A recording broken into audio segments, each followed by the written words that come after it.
जैसे है तो इसका छोड़ो, इसका गैर कैश ला कर दूसरा देना।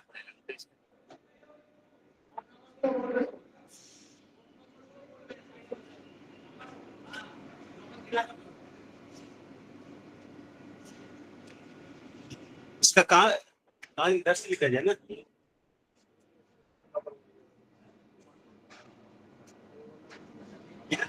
लिखा इसका तो गाइड होता है ना पूरा। अच्छा उतर के नहीं होगा नीचे वाला, वो तो बोला था उसको लिखूंगा।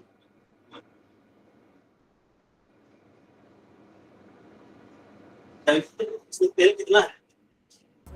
ओके एवरीवन, तो अभी हम स्टार्ट करते हैं अपनी मीटिंग आज की, जो हमारा एमयू केयर का एक मेंटेनेंस मॉड्यूल का। राकेश जी प्लीज आप अपना म्यूट कर लें। धीरे धीरे बढ़ेगा।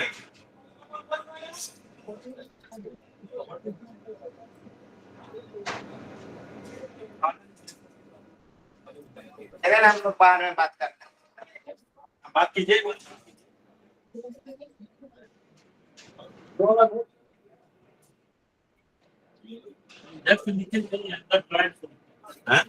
राकेश जी आप अपना फॉर्म लीजिए प्लीज। तो अभी हम मीटिंग स्टार्ट करते हैं आज का। फ्रेंड से निकल जब तक नहीं खोलेगा तो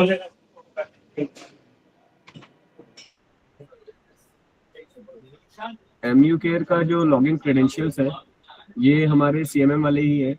तो आप लोगों को अगर जिन लोगों के सीएमएम पे अकाउंट बने हुए हैं तो बहुत अच्छा है, और नहीं बने हुए हैं तो आप प्लीज़ अपने डिपो इंचार्ज को या फिर डिपो इंचार्ज के थ्रू सीएमएम के जो डिविजनल हेडक्वार्टर में बैठने वाले एडमिन हैं और जोनल हेडक्वार्टर में भी सीएमएम के सीएमएम एडमिन्स बैठते हैं, उनसे आप संपर्क कर सकते हैं और अपना सीएमएम का आईडी बनवा सकते हैं। सीएमएम का जो आईडी आपका रहेगा उसी से आप एमयू केयर पे भी लॉगिन कर सकते हैं। ये एमयू केयर का जो यूआरएल है वो मैं आपको ग्रुप पे डाल देता हूँ, ये मैसेज बॉक्स में डाल देता हूँ, आप लोग वहाँ से इसको पिक कर सकते हैं।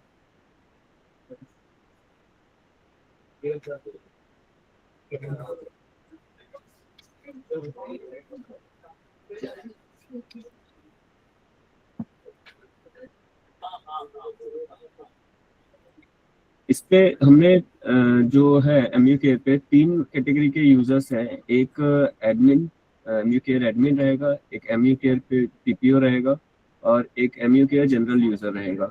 जनरल यूजर जो है वो ऑनलाइन अपनी आईडी से जो भी एक एग्जामिनेशन के लिए चेकलिस्ट आइटम्स हैं जो कि ईएमयू और मेमो के केस में आरडीएसओ ने प्रोवाइड कराई है, और डेमो के केस में हम ऐसा कुछ था नहीं, तो हम लोगों ने अपने रिसर्च के थ्रू जो भी शेड्स थे वहाँ से कुछ चेकलिस्ट आइटम्स कलेक्ट किया और उनको कंपाइल करके एक चेकलिस्ट आइटम्स बनाए हैं। तो वो रहेंगे। इनके अलावा भी अगर कुछ शेड्स अगर अपने लोकल लेवल पे कुछ चेकलिस्ट आइटम्स ऐड करना चाहते हैं एक्स्ट्रा, जैसे कि डिमांड आई थी कुछ शेड्स की तरफ से, तो हमने वो फीचर भी इस पे प्रोवाइड करवाया हुआ है, जिसके थ्रू आप लोग अपने कुछ जो भी लोकल आइटम्स आप चेकलिस्ट में डालना चाहते हैं वो आप उसमें डाल सकते हैं। ये केवल आपके शेड्स पे विजिबल रहेंगे और आप लोग अपने शेड पे जो काम करते हैं वही लोग कर सकते हैं उस पे काम और देख सकते हैं चेकलिस्ट आइटम्स को जो आप एक्स्ट्रा ऐड कर रहे हैं apart from the RDSO provided checklist items. तो इस पे एक एमयू केयर एडमिन रहेगा जो कि इंचार्ज रहेगा, जिनके पास ओवरऑल पावर अथॉरिटी रहेगी ऑनलाइन। वो अपने डिपो में यूजर्स की आईडी भी क्रिएट कर सकते हैं, डिलीट कर सकते हैं, उनको रोल भी दे सकते हैं पीपीओ या जनरल यूजर का। इसके बाद जो पीपीओ यूजर्स हैं वो किसी भी गाड़ी का रेक एग्जामिनेशन से रिलेटेड पार्ट पे काम कर सकते हैं, जैसे कि किसी गाड़ी को शेडिंग करना फॉर मेंटेनेंस, उसकी जो फ्लो चार्ट है उसकी डिटेल्स फिलअप करना। ये सभी चीज़ें जो मैं आपको बता रहा हूँ वो अभी डेमोन्स्ट्रेट भी करके दिखाऊंगा। उनका फ्लो चार्ट फिलअप करना और उनका मेंटेनेंस सेलेक्ट करना, कोचेस का जो हमारी रेक के कार्स रहेंगे उनका मेंटेनेंस टाइप जो क्या रहेगा वो भी पीपीओ ही सेलेक्ट करेगा। इसके बाद जो जनरल यूजर्स आते हैं वो सिर्फ जो उनके पास काम अलॉटेड है वो अपना मेंटेनेंस का वर्क करे इस पे कर पाएंगे। मेंटेनेंस वर्क कंप्लीट होने के बाद वापस से पीपीओ का रोल आता है कि वो मेंटेनेंस कंप्लीट करे अपने फ्लो चार्ट को, एमयू केयर पे जो फ्लो चार्ट हमने बनाया हुआ है, और उसके बाद बीपीसी इशू करे। जनरल यूजर का काम केवल चेकलिस्ट आइटम्स को चेक करना और उसकी डिटेल्स फिल करना है। उससे पहले का और उसके बाद का काम पीपीओ का रहेगा। तो अभी मैं आपको लॉगिन करके एमयू केयर को दिखाता हूँ एक बार।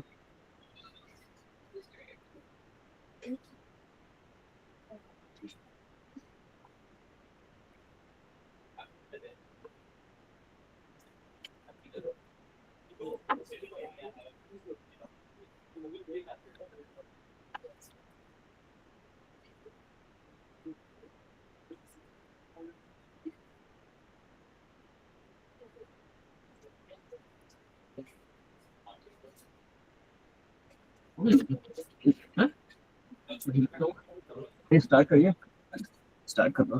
चल रही है। हाँ अच्छा खोल ले रहा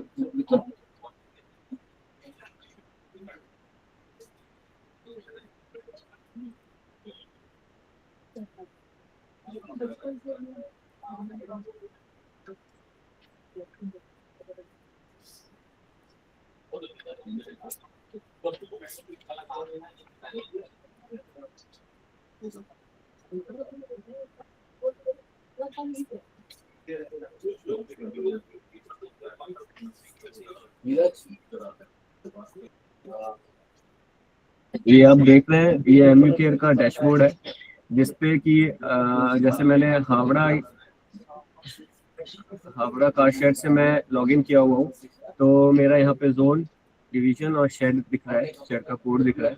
ये चेंज नहीं कर सकता हूँ, पर डिवीजन पे जो आईडीज रहेंगी और जोन्स पे जो आईडी रहेंगी वो यहाँ पे चेक करके अपने सब्सिक्वेंट जो रिलेटिव डिपोज है और डिविजन्स है उनका सेलेक्ट करके यहाँ पे डाटा वो चेक कर सकते हैं। जैसे कि आप देख रहे हैं डैशबोर्ड पे हमने बहुत सारे डाटाज भी प्रोवाइड किए हुए हैं। जैसे ये हावड़ा ईसीएच के केस में अगर हम देखें तो टोटल कोचेज इनके पास जो होल्डिंग है 465 की है।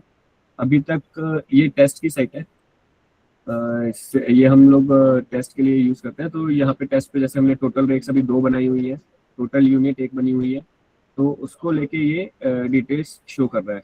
अवेलेबल लाइंस की जो हमने इंफ्रास्ट्रक्चर जो हमारे डिपो में है उनकी उसकी डिटेल्स यहाँ पे आपको दिख जाएंगी। रेक अंडर मेंटेनेंस है, पेंडिंग जॉब कार्ड्स का फीचर अभी हमने यहाँ एमयू केयर पे भी अवेलेबल नहीं किया है, इसलिए जगह दे दी है। तो ये जब चालू होगा तो हम इसके बारे में भी बात करेंगे। बीपीसी पेंडिंग, कितने रेक्स अंडर मेंटेनेंस है और उनका रेक मेंटेनेंस कंप्लीट हो चुका है, बीपीसी पेंडिंग है, तो वो यहाँ पे डिटेल्स दिखाता है।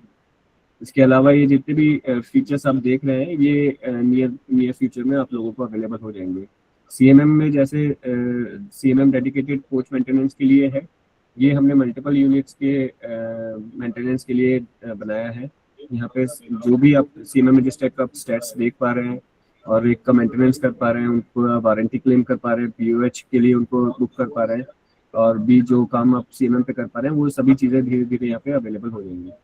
अभी हमने यहाँ पे रेक मेंटेनेंस का फीचर अवेलेबल कर दिया है, तो आप लोग उसको यूज़ करके और बीपीसी ऑनलाइन जनरेट कर सकते हैं। बीपीसी के जो हमारे फॉर्मेट्स थे उनको रेलवे बोर्ड की तरफ से मंजूरी इस पर मिल गई है, रिटर्न में हमको उनका अप्रूवल मिल चुका है, और इस पे आप बीपीसी निकाल सकते हैं। तो आप देख रहे हैं जैसे ये तो डैशबोर्ड जो होम पेज है उसकी इंफॉर्मेशन मैंने आपको दी। इसके अलावा आप यहाँ पे रेक समरी देख रहे हैं, इसमें आपके जो कारशेड है उसकी बेसिक डिटेल्स है कि आपने अभी तक कितनी रेक्स क्रिएट की हुई है, शेडिंग कितनी हुई है, जेडिन एक रेक मेंटेनेंस का पार्ट है, उसमें से सेफ्टी फ्लैग एग्जाम, ये सभी रेक मेंटेनेंस का पार्ट है। तो रेक मेंटेनेंस में अभी आपका किस स्टेज पे कौन सी गाड़ी रुकी हुई है वो स्टेज वाइज यहाँ पे दिखाता है। लास्ट में रेक डिस्पैच दिखा के, और बीपीसी अगर इशू हुआ है तो बीपीसी इशू का यहाँ पे डिटेल्स दिखाएगा। ये सभी हाइपर लिंक्ड है, तो आप अगर इन पर क्लिक करेंगे तो आपको आपकी रेक की डिटेल्स भी दिखेंगी। जैसे अभी टेस्ट 303 पे मैं काम कर रहा था, तो ये रेक डिस्पैच में हो गई है, पर इसका बीपीसी इशू नहीं हुआ है अभी। ये लेफ्ट में सबसे ऊपर जो रेक समरी ऑप्शन दिया हुआ है उसके बारे में है। ये स्पेयर कोचेस की यहाँ पे डिटेल्स आती है स्पेयर कोचेस ऑप्शन में। ये सभी वो कोचेस रहेंगे यहाँ पे जो कि आपके किसी एसेट से नहीं लगे हुए, किसी एसेट यूनिट में नहीं लगे हुए हैं, किसी रेक के साथ अटैच नहीं है, और ये केवल फ्री है। जैसे स्पेयर में जो कोचेस रहते हैं ये एक तरीके से आपके स्पेयर कोचेस हैं ऑनलाइन।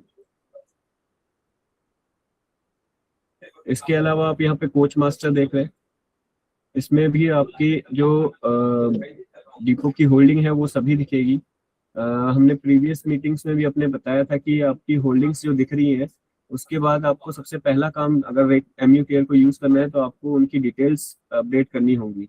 डिटेल्स अपडेट करने के लिए यहाँ पे आपको किसी भी कार की अपने कार्ड को क्लिक करना है।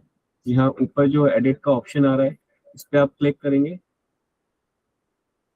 ये 5 कोचेस का इसलिए नहीं कर पा रहे हैं। 5 कोचेस वाले केस में आपको पहले 6 डिजिट नंबर में उसको अपडेट करना पड़ेगा कोच को, CMM के थ्रू, कोच प्यूरिफिकेशन के थ्रू, तभी आप यहाँ पे कर पाएंगे। यहाँ पे आप देख पा रहे हैं कोच नॉट अपडेटेड 6 डिजिट में भी दिख रहा है, जो नहीं हुए हैं अभी तक अपडेट एमयू केयर पे 5 डिजिट भी दिख रहे हैं यहाँ पे, और coach number not valid need purification ये इस कैटेगरी में भी दिखा रहा है।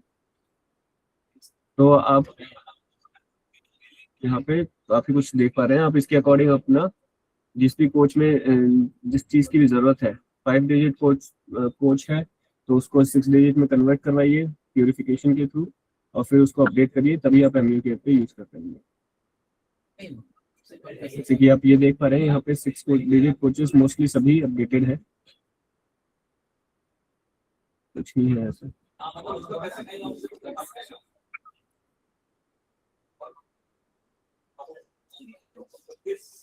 जैसे ये कोच एडिट मैं कर सकता हूँ यहाँ पे। इसको आपको इनकी यूटिलिटी टाइप 988008 जो है वो क्या है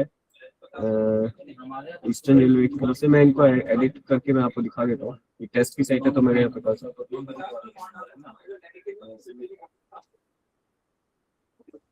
नहीं आपसे कैसे होगा? मैं बता तो रहा हूँ ना, 16,000 मैंने आपको भेजे हैं, ठीक है, मैंने आपको भेजे हैं। मैं बस सिर्फ मैंडेटरी आइटम्स को फिलअप कर रहा हूँ। नॉन क्रेडिट वाले भी है, एनएमजी वाले भी है बहुत सारे, वो आपको एक बात बताऊं।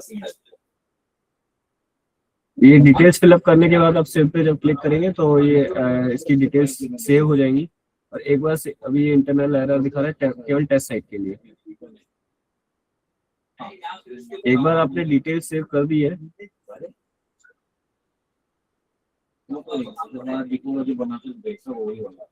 उसके बाद आपका आता है रेक मैनेजमेंट का काम, जिसमें कि हमारा यूनिट क्रिएशन, रेक क्रिएशन और रेक एग्जामिनेशन का काम सबसे इम्पोर्टेंट है। इसमें हम यूनिट क्रिएशन में जाएंगे। कोच की डिटेल्स आपने अपडेट कर दी है ऑलरेडी। फिर आप अपनी यूनिट बनाएंगे। आपकी जो भी यूनिट्स आपकी शेड में चलती है, PMU, मेमू, और उसमें एल्स्टॉम है, मेधा है, BHEL है, जिसकी भी चलती है आपके वहाँ पे, आप उनके अकॉर्डिंग डिटेल्स को अपडेट करेंगे अपने कोचेस के लिए, और फिर उनकी यूनिट्स क्रिएट करेंगे।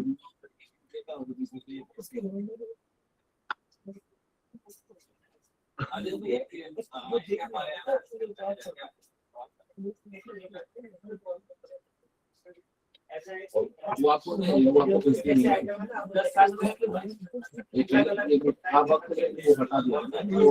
आपने डिटेल्स अपडेट कर देंगे तो यहाँ पे यूटिलिटी टाइप के अकॉर्डिंग ऑटोमेटिकली यहाँ पे आपके कोचेस फैच होने लग जाएंगे, जो भी आपने डिटेल्स अपडेट करी है उसके अकॉर्डिंग।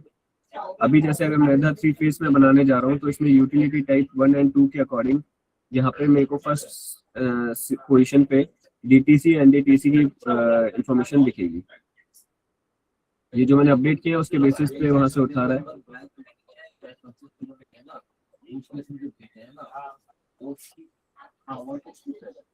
पर आपको वो क्वालिटी में वो लीक नहीं होगी, ये क्वांटिटी आपको साथ है कंपटीशन और वहाँ जैसे आपको शो है वो तो क्वांटिटी कोई नहीं आएगी या एक साइज उस टाइप कौन सी वाली अमाउंट रख देंगे और सबको मैसेज कर दिया किस टाइम का रख रहे हो ये तो ले आपको अमाउंट रख हम सब ना। हाँ तो मैं सेट कर दूँ।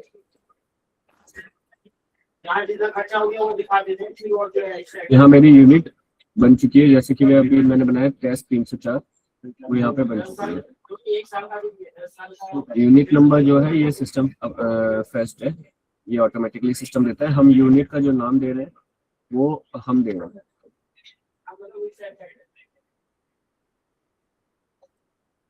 एक बार यूनिट बनाने के बाद मैं रेक बनाऊंगा।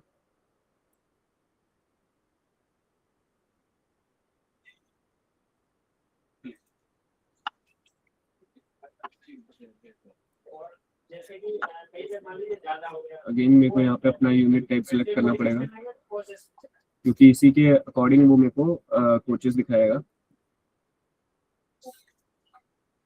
Number of coaches.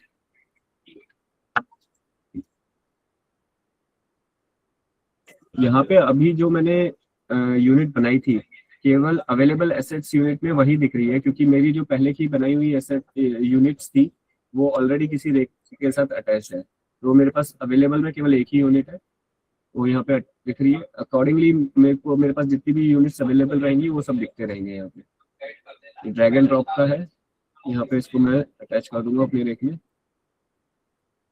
मेरी रेक क्रिएट हो गई है टेस्ट 304।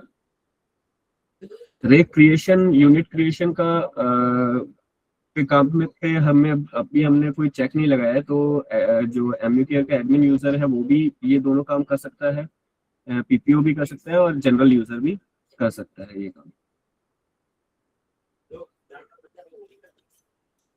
डेमो यूजर्स को डेमो शेड यूजर्स को एसेट यूनिट बनाने की कोई जरूरत नहीं है, वो डायरेक्ट रेक मास्टर में जाके अपनी रेक बना सकते हैं।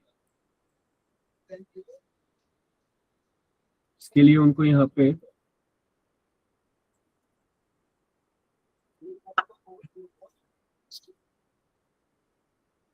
एनी डेमो सेलेक्ट करना पड़ेगा, नंबर ऑफ कोचेस वो सेलेक्ट करेंगे और शेड में अगर जैसे कि यहाँ पे अभी ये एक ईएमयू शेड है, तो यहाँ पे ऑब्वियसली कोई डेमो का कोच नहीं रहेगा, अवेलेबल एसेट्स यूनिट में कुछ नहीं दिख रहा। अगर आपका डेमो का रहेगा तो यहाँ पे आपके ऑलरेडी आपके डेमो कोचेस की डिटेल्स आपको शो होने लगेगी। और डेमो यूजर्स यहाँ से डायरेक्ट अपने डेमो रेक बना के और वो रेक मेंटेनेंस में रेक एग्जामिनेशन में जा सकते हैं और काम कर सकते हैं, और आगे का काम उनका जैसा रहेगा वो ईएमई और मेमो यूजर्स के जैसा ही सिमिलर रहेगा। तो अभी जो जनरलाइज्ड है हम उस पर बात कर रहे हैं। मैंने ईएमई और मेमो यूजर्स के लिए यूनिट रेक क्रिएशन और रेक क्रिएशन आप लोगों को दिखा दिया है।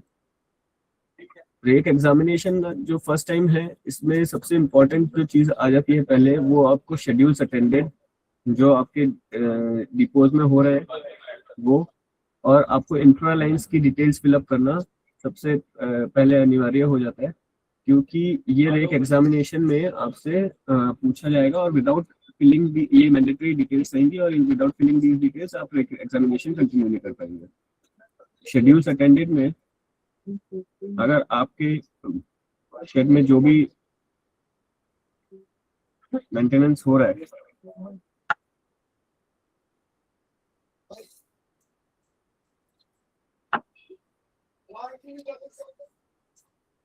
आपको उनकी डिटेल्स फिलअप करनी है।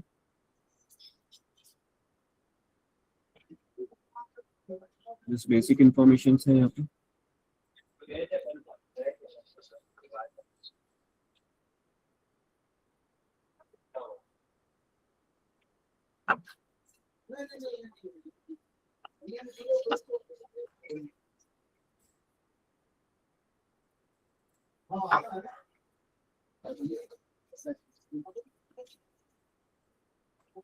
बस इस मैंडेटरी डिटेल्स फिल अप करो यहाँ पे।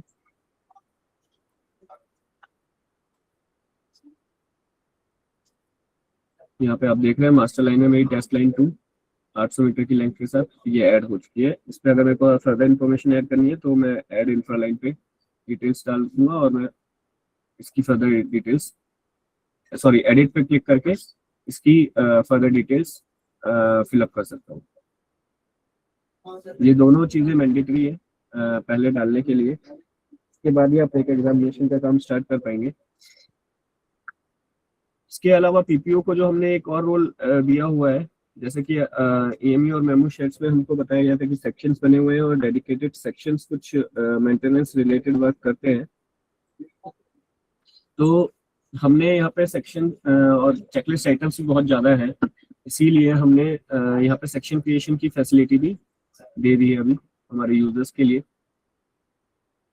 ताकि वो देख अपने डिपो शेड के अकॉर्डिंग सेक्शंस क्रिएट कर पाए और उनको क्या चेकलिस्ट आइटम्स वो सेक्शंस में परफॉर्म होते हैं वो वहाँ पे उनके साथ अटैच कर पाए और यूजर्स को भी मैप कर पाए।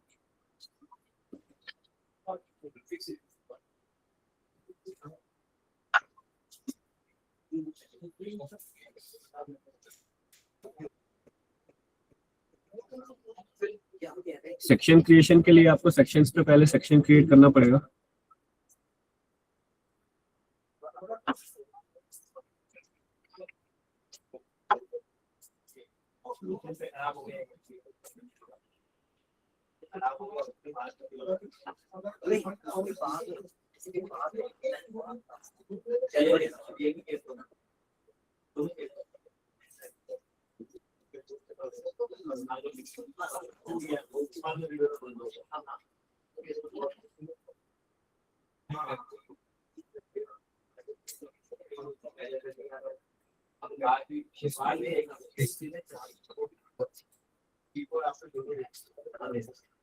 टेस्ट 444 अभी मैंने क्रिएट किया था टेस्ट मार्च के नाम से।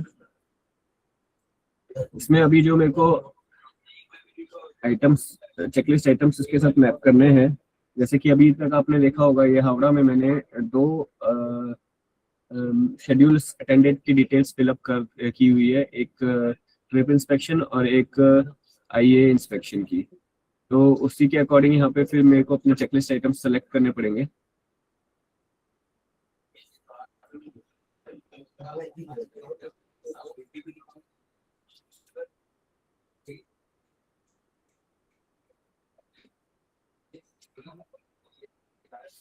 इसमें आपको आगे इस टेबल में आपको यहाँ पे हमने एक चीज अभी कर दी है, ये होली की वजह से आपको दिख नहीं रही है, होपफुली 2-3 दिनों में आपको दिखने लग जाएगा।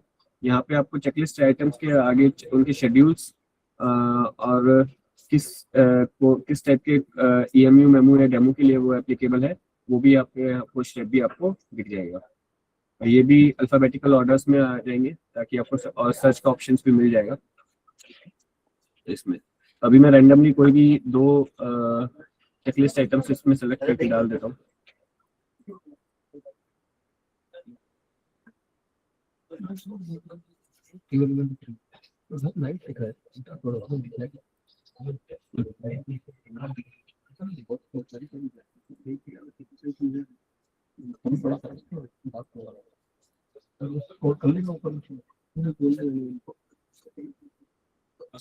समय तक देना।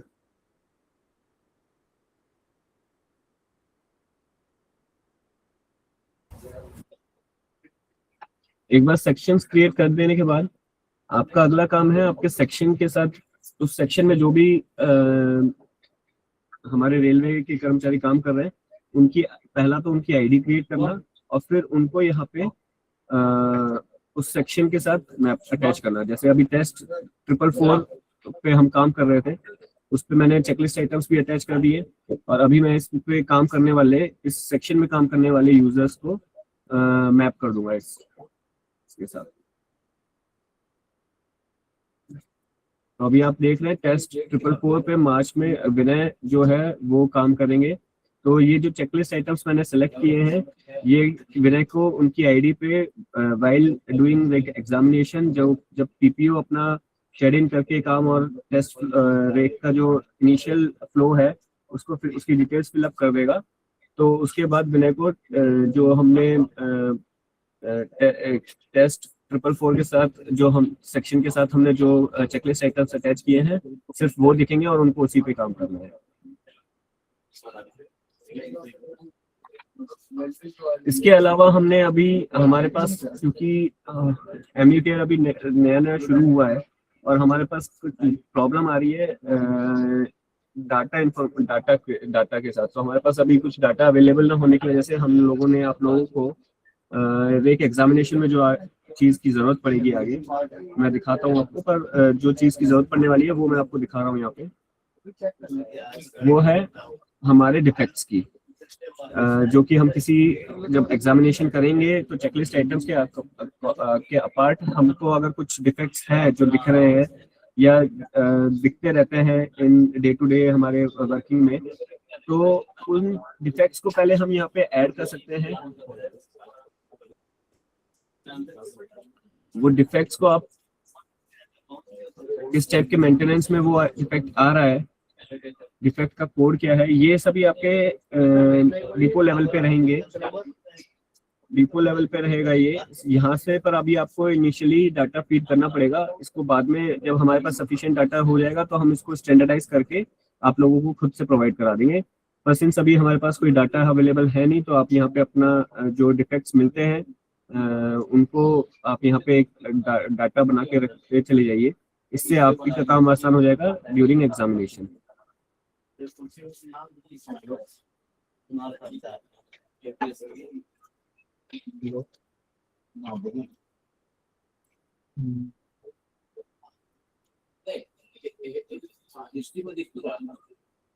मैंने एक डिफेक्ट ऐड किया,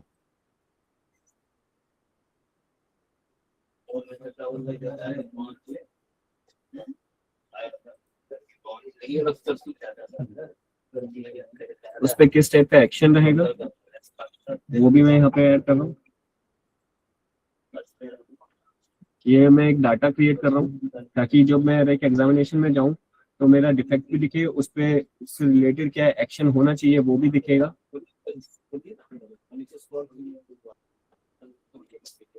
उसकी सीवियरिटी भी हमको दिखेगी।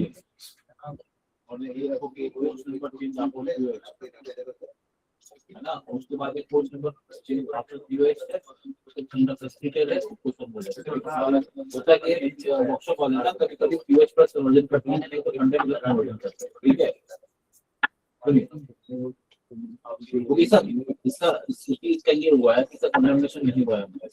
ठीक है, ये मैंने उस टास्क से रिलेटेड किसी डिफेक्ट को लेके मैं जो काम कर रहा हूँ उसमें भी उसको और इजी करने के लिए मैंने टास्क भी क्रिएट कर दिया है कि मेरे को सिर्फ वहाँ पे ड्रॉप डाउन है वो टास्क सेलेक्ट करने की जरूरत पड़ी। तो ये जो डाटा फीडिंग था, सेक्शन क्रिएशन था, डिफेक्ट का जो डाटा क्रिएशन था वो मैंने आपको दिखा दिया है।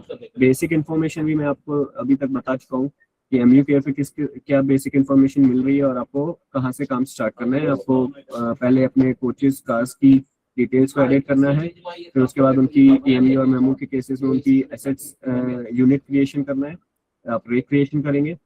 उसके बाद लास्ट हमारा जो सबसे इम्पोर्टेंट काम आता है रेक एग्जामिनेशन का। तो अभी तक हम जैसे मैंने यहाँ पे टेस्ट 304 का भी काम किया था, तो टेस्ट 304 पे अभी हम अपना काम कर रेक एग्जामिनेशन का काम करेंगे। शेडिन ये पीपीओ की आईडी से मैं लॉगिन हूँ, तो मैं एक बार आपको दिखाता हूँ।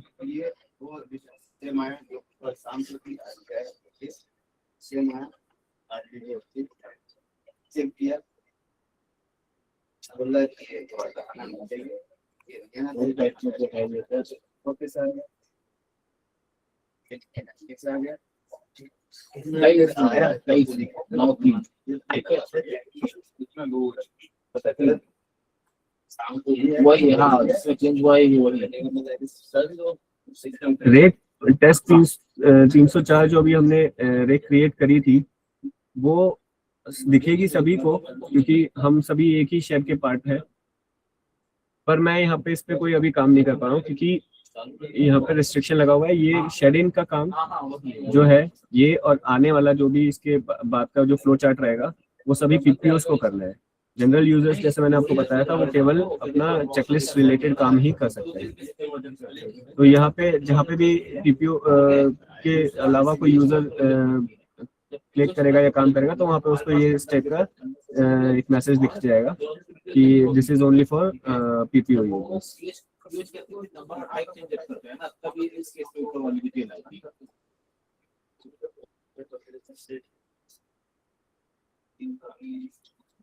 हाँ अगर मॉडल कन्वर्ट करते हैं ना, तो नहीं तो ऊपर वाले में वो नहीं, ठीक है वो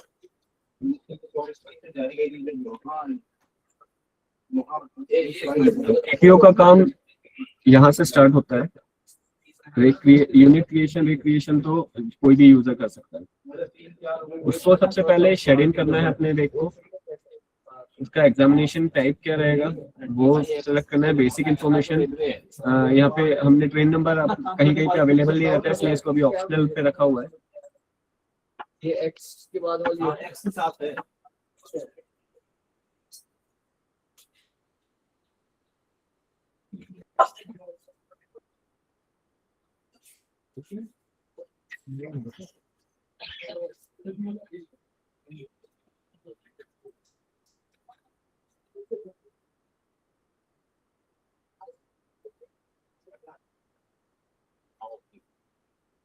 ये जो कोर्स टाइप चेंज में है ना, इसमें गवर्नमेंट कलर का थोड़ा गड़बड़ हो गया है।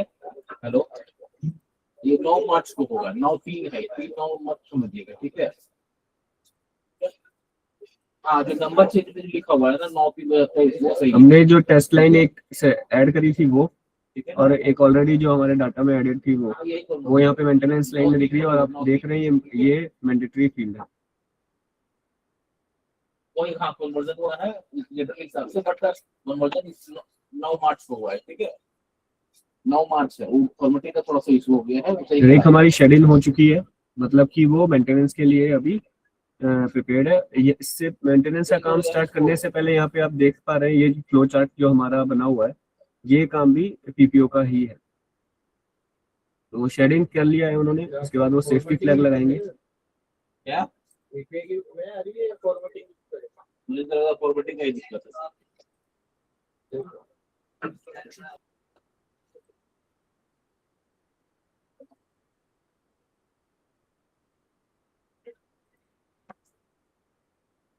सेफ्टी फ्लैग लग चुका है। एग्जाम स्टार्ट का वो टाइम देंगे।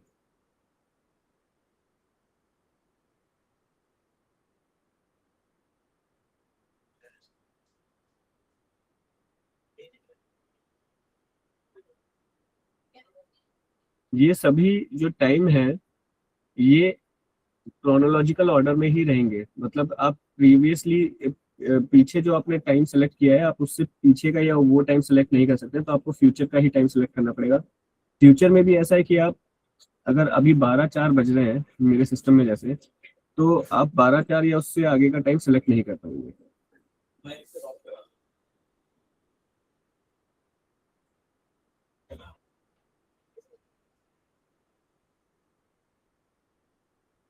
एक बार ये एग्जाम स्टार्ट करने के बाद आप देख रहे हैं यहाँ पे जो एसेट्स है उनका मेंटेनेंस टाइप भी पीपीओ को ही सिलेक्ट करना है।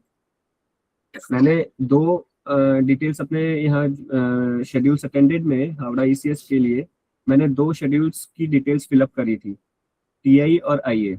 यहाँ पे केवल वही दिखा रहा है मुझे जो मैं अपने डिपो में शेड्यूल्स अटेंड, इसलिए वो दोनों इन्फॉर्मेशन इंपॉर्टेंट है, शेड्यूल्स अटेंडेड और इंट्रालाइंस। क्योंकि इसके बिना आप एक शेड्यूल आप कुछ अटेंड कर ही नहीं पाएंगे, और जब आप शेड्यूल अटेंड नहीं कर पाएंगे तो आप चेकलिस्ट आइटम्स तक तो पहुंच ही नहीं पाएंगे फिलअप करने के लिए। इससे कुछ नहीं आ रहा कि उपयोगी नहीं है क्या।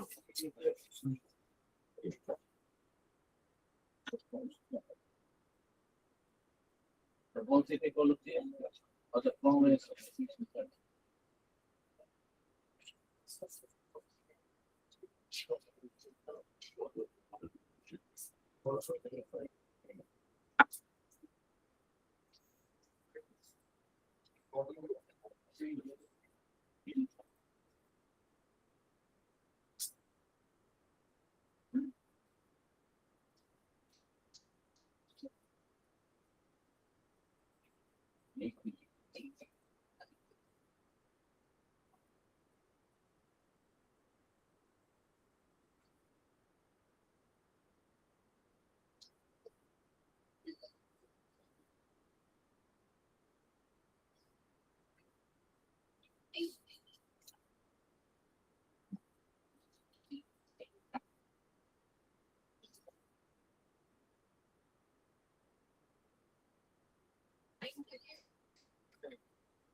तो फर्जी काम करे कि आज ही सही काम कर रहा है जबरदस्ती का हमको बेवकूफ बना रही का फर्जी काम ये कोई कॉल का मतलब ही नहीं था वो कहीं से मेरे पास पहले रहता था शॉप की वजह से जा रही है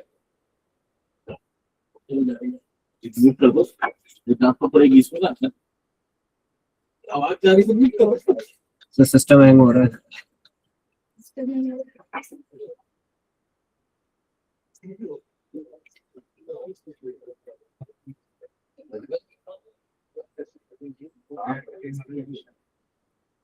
नहीं हाँ टेस्टिंग में तो अभी भेजो अभी थोड़ा जैसे मैंने अभी तक टेस्ट 304 पे शेड इन कर लिया था, तो यहाँ पे शेड इन का ऑप्शन नहीं आ रहा है, ये रेक अंडर मेंटेनेंस चल रही है तो रेक एग्जामिनेशन का ऑप्शन यहाँ पे आ रहा है।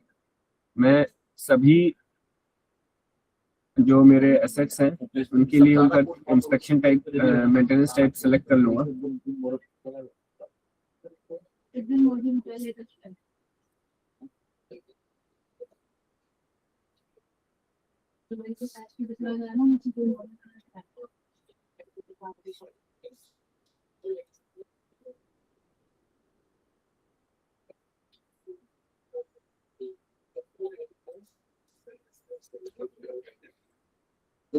यहाँ तक का काम ये पीपीओ का है। इसके बाद आगे का काम जो है कुछ सेक्शन वाइज यूजर्स जिनको जो काम दिया हुआ है वो करेंगे। पीपीओ भी इसको कर सकते हैं, पर ये सिर्फ एक आईडी वाली बात है।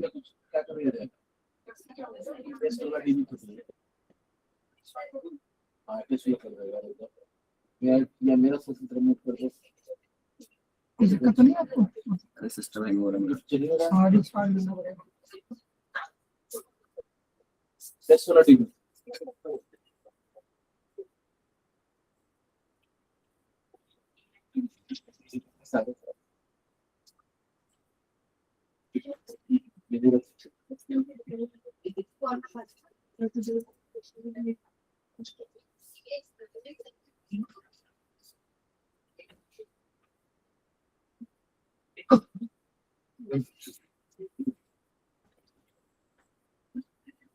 कहाँ बैठा रही हूँ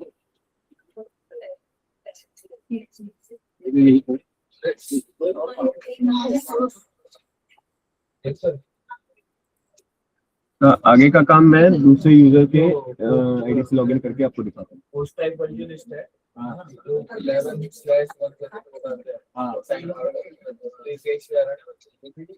वो डेट वाला होगा उसको कन्वर्ट करना उसको स्ट्रिंग में स्ट्रिंग वो एपीआई होगा तो वो डेट फॉर्मेट ट्रांसफर डेट जो है हाँ वो 11/1/25 और 5 से ये गलत आ रही है ना एक तो फॉर्मेटिंग टाइम रैंडम बस डेट टाइम हटा दो वही वाला है ना उसकी गड़बड़ी है ना। हाँ मतलब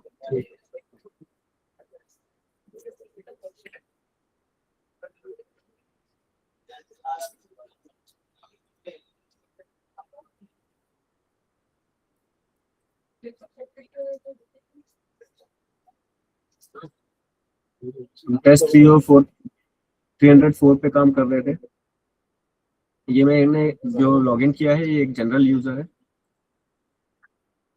सेक्शन वाइज भी हो सकते हैं। ये सभी चेकलिस्ट आइटम्स जो है ये टीआई रिलेटेड है और किसी सेक्शन के साथ मैंने अभी अटैच नहीं किया था, मैंने रैंडमली आपको जो सेक्शन के साथ चेकलिस्ट आइटम्स अटैच करके दिखाए थे वो दूसरे मेंटेनेंस के हो सकते हैं, इसी वजह से वो यहाँ पे सभी आइटम्स दिख रहे हैं। आप जब सेक्शंस बनाएंगे और चेकलिस्ट आइटम्स को सेग्रीगेट कर देंगे सेक्शन वाइज, तो सिर्फ आपके सेक्शन रिलेटेड ही चेकलिस्ट आइटम्स आपको यहाँ पे दिखेंगे। क्योंकि अभी ये टेस्ट पे मैं आपको डेमोन्स्ट्रेशन के लिए दिखा रहा हूँ, तो यहाँ पे हमने ऐसा नहीं किया है, जस्ट इसलिए यहाँ पे हमको सारे चेकलिस्ट आइटम्स दिख रहे हैं। आप ऑल एट वंस भी सेलेक्ट कर सकते हैं या इंडिविजुअली भी सभी आइटम्स को सेलेक्ट कर सकते हैं, पर ये सभी आइटम्स के ऊपर कुछ ना कुछ डिटेल देना जरूरी है। या तो आप not applicable, okay, not okay करेंगे। नॉट ओके करने पर आपको इसकी डिटेल देनी पड़ेगी।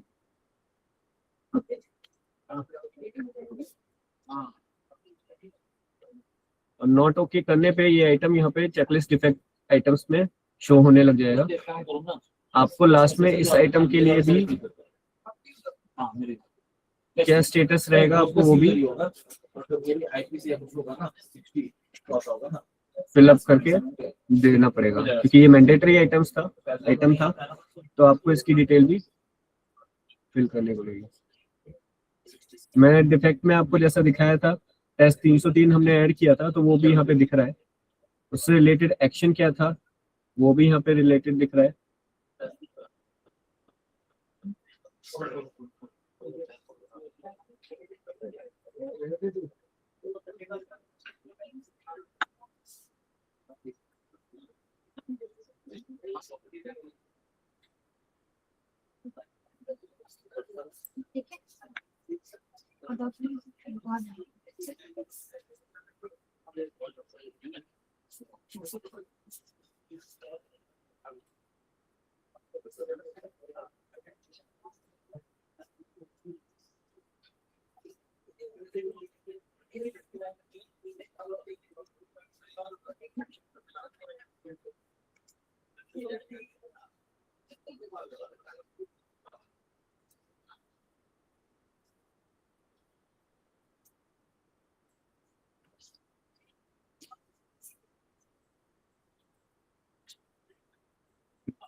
इस डिफेक्ट के लेके आप मैन पावर की डिटेल्स भी यहाँ पे फिल कर सकते हैं।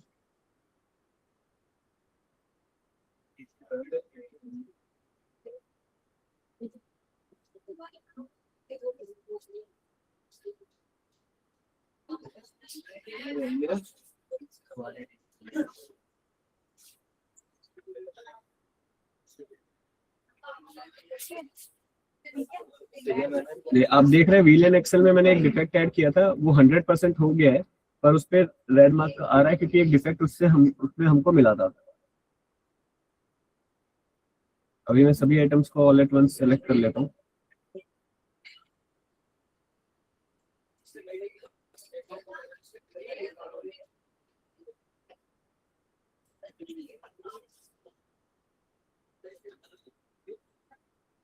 एक बार आपके सारे चेकलिस्ट आइटम्स कंप्लीट हो गए,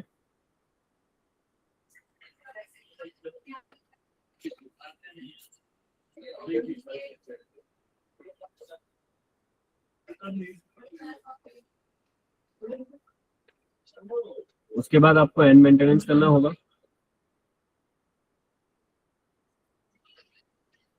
मेंटेनेंस का एंड पेटेंट टाइम,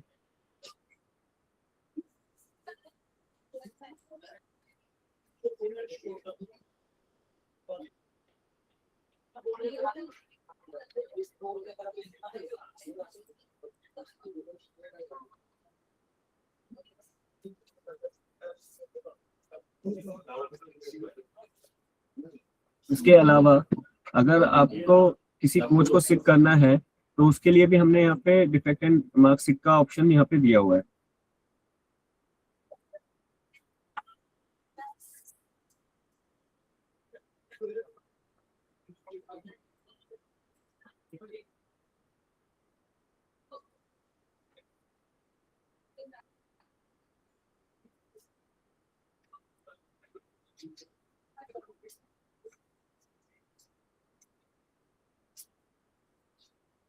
यहाँ पे आप उनका हेड सेलेक्ट करेंगे।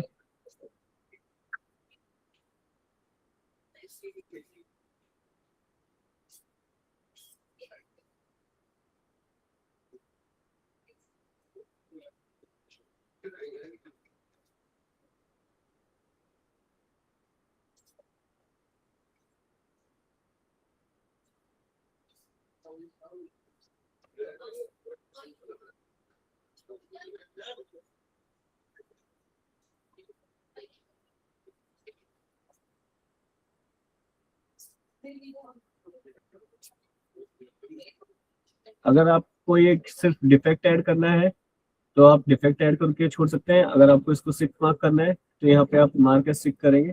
यहाँ पे आपका रिप्लेसमेंट कोच का नंबर ड्रॉप डाउन में आपको दिखने लगेगा। अगर आप टीसी एमसी या डीटीसी जिसको भी आप सिक कर रहे हैं केवल उसी की लिस्ट यहाँ पे replace as a replacement coach number आपको शो होने लगेगी। तो आप उसको सिक करके आप डिटैच कर सकते हैं और उसको same at the same time आप नया कोच अटैच कर सकते हैं। अभी मैं सिक नहीं कर रहा हूँ।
आप देख रहे हैं मेरे दो कोचेस का मेंटेनेंस कंप्लीट हो चुका है, थर्ड का भी इन प्रोग्रेस दिखा रहा है।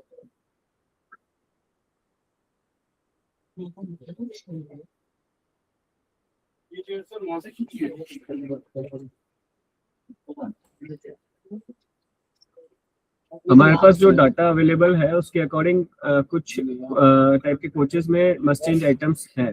किसी चेकलिस्ट जब वो किसी शेड्यूल चेक मेंटेनेंस के लिए आते हैं टीआई आईए या आईसी के लिए, तो उसकी लिस्ट भी आपको यहाँ पे दिख जाएगी। और मस्ट चेंज आइटम होने पे जैसे अभी मैं एंड मेंटेनेंस करने जा रहा था तो उसने मेरे को मैसेज शो किया सिस्टम ने, तो मेरे को मस्ट चेंज आइटम्स को भी यहाँ पे ध्यान देना होगा। और मेरे को सिंस वो मस्ट चेंज है तो नो का तो ऑप्शन है ही नहीं यहाँ पे, तो हमको एक बार उसको यहाँ पे भी उसकी डिटेल्स फिलअप करनी पड़ेंगी ताकि वो हमारे पास डाटा सेव रहे कि हमने वो मस्ट चेंज आइटम्स को भी कंसीडर किया था।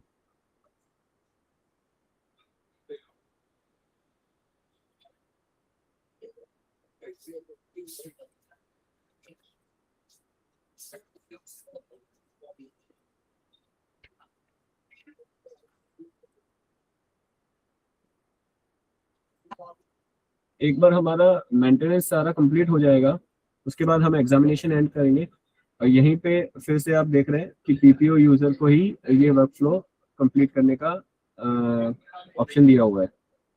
बाकी कोई यूजर नहीं कर पाएगा, वो केवल अपना मेंटेनेंस का काम कर पाएगा, उससे रिलेटेड डिटेल्स डाल पाएगा। अगर वो कोई कोड सिक कर रहा है या डिफेक्ट उसमें कुछ उसको मिल रहा है तो केवल उनकी डिटेल्स वो कर पाएगा, वो एग्जामिनेशन एंड नहीं कर पाएगा। तो डिफरेंट डिफरेंट सेक्शंस अपना अपना काम कर सकते हैं स्मूथली। ये कोई प्रॉब्लम नहीं है पीपीओ को या किसी शेड में किसी एडमिन को, इंचार्ज को, कि कहीं किसी सेक्शन ने गलती से काम बंद कर दिया। ये काम केवल पीपीओ ही कर सकता है। तो अभी मैं आगे का काम पीपीओ की आईडी से लॉगिन करके आपको दिखाता हूँ, क्योंकि बीपीसी भी हमारा पीपीओ ही इशू कर सकता है। तो मैं अभी आपको आगे का काम पीपीओ की आईडी से लॉगिन करके दिखाता हूँ।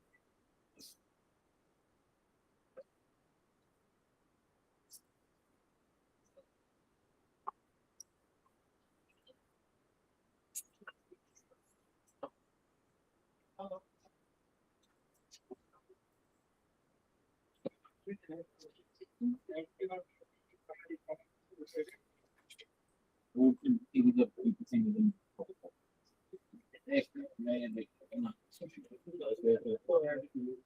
ठीक है, ओके।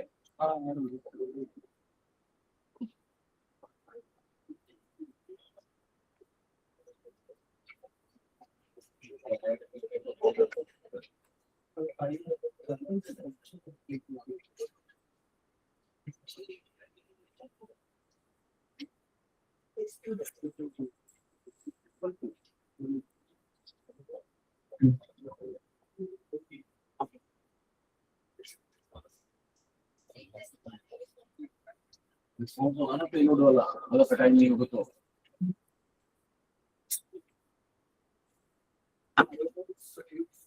प्लेन नंबर रिपोर्ट इसमें चेक लगा देना, new plain number, plain number ना, हाँ आरटीसी लगा देना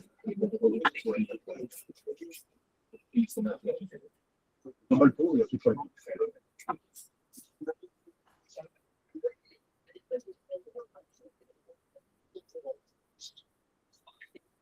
नंबर का पहले अकाउंट तो ठीक है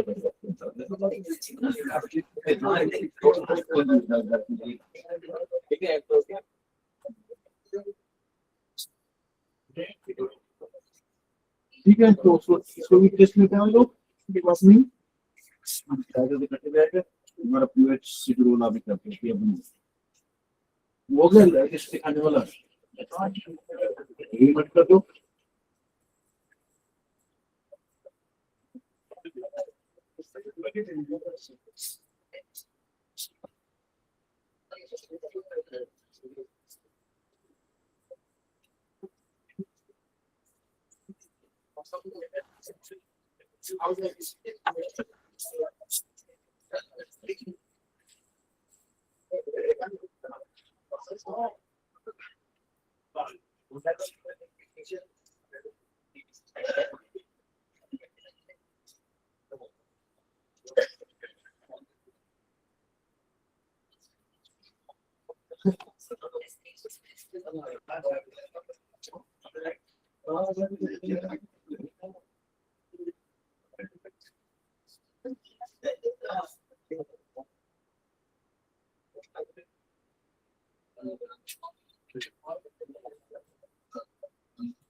एक बार एग्जामिनेशन सभी सेक्शंस की तरफ से कंप्लीट हो गया है तो यहाँ पे आप फ्लो चार्ट पीपीओ कंप्लीट कर सकता है।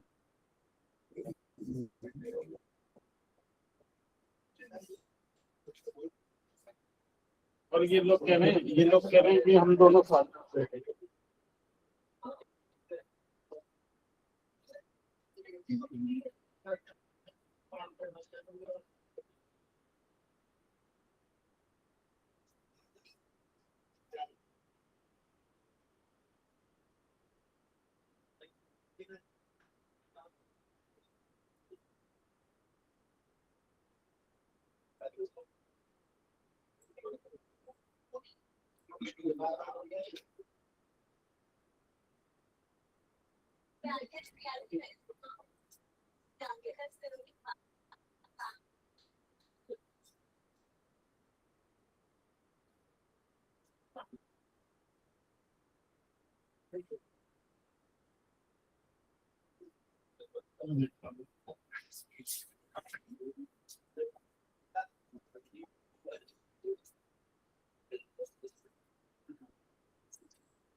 एक बार मेरा एग्जामिनेशन कंप्लीट हो गया है तो अब मैं ये आप देख रहे हैं किसी भी एसेट पे कोई एक्शन नहीं ले सकता हूँ। यहाँ पे इसका कंडीशन जो है वो कंप्लीटेड स्टेटस में दिखा रहा है मुझे। इसके बाद मेरे को इसका बीपीसी इशू करना है।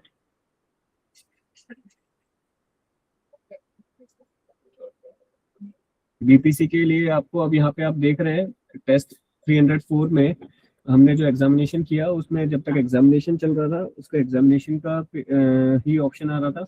इसके बाद अभी अगर हमको इसका दोबारा से एग्जामिनेशन करना है तो हम शेडिंग का ऑप्शन देख पा रहे हैं, हम एग्जामिनेशन की डिटेल्स देख पा रहे हैं और क्रिएट पीपीसी का ऑप्शन हमारे पास अवेलेबल है।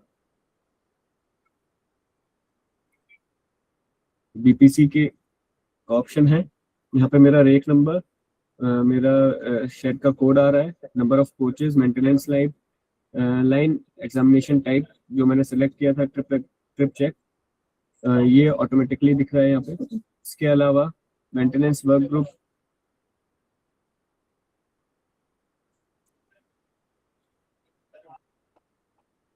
मेंटेनेंस पैटर्न, ट्रेन नंबर, ये सभी मैनुअल एंट्री ऑप्शंस है।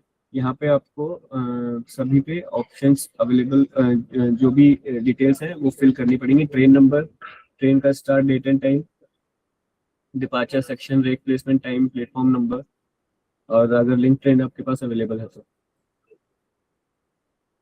बीपीसी नंबर यहाँ पे आपको ऑटोमेटिकली जनरेटेड मिलेगा जो कि सिस्टम जनरेटेड रहेगा।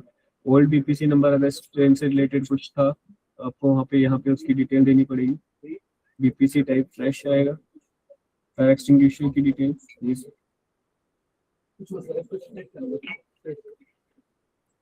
कर लेगा तो 3 कार्ड बन जाएंगे। इसका एम का अलग है, कार्ड का अलग है, एक अलग है, तो जीरो मिल जाएगा।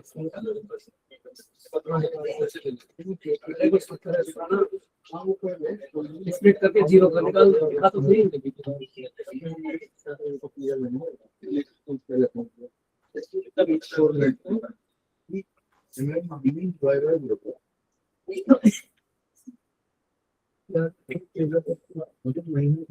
तो ये इसको बताना पड़ेगा कि कौन सा फॉर्मेट है।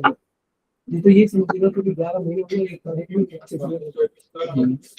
तो बताना पड़ेगा ना कि ये बात चल रहा है। मैं केवल मैंडेटरी डिटेल्स भर रहा हूँ।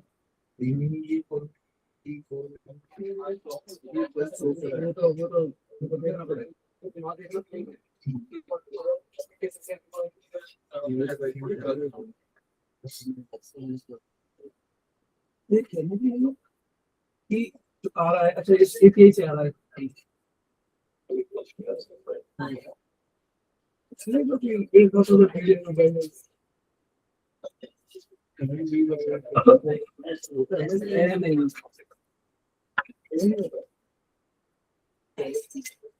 लास्ट में मुझको इसकी वैलिडिटी देनी है। जैसे ट्रिप इंस्पेक्शन के लिए 15 डेज की वैलिडिटी है, उसके अलावा भी मैं अगर कुछ भी वैलिडिटी देना चाहता हूँ तो वो दे सकता हूँ। जैसे मैं यहाँ पे 5 दिन की वैलिडिटी इनको दे रहा हूँ।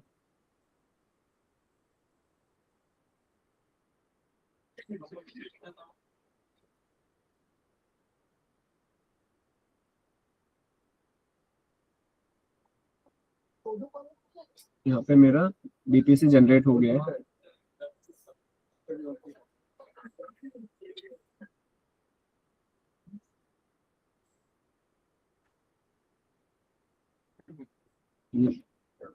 मेरे इस रेक में अटैच्ड जो मेरे असेट्स हैं उनकी डिटेल्स भी यहाँ पे दिख रही है।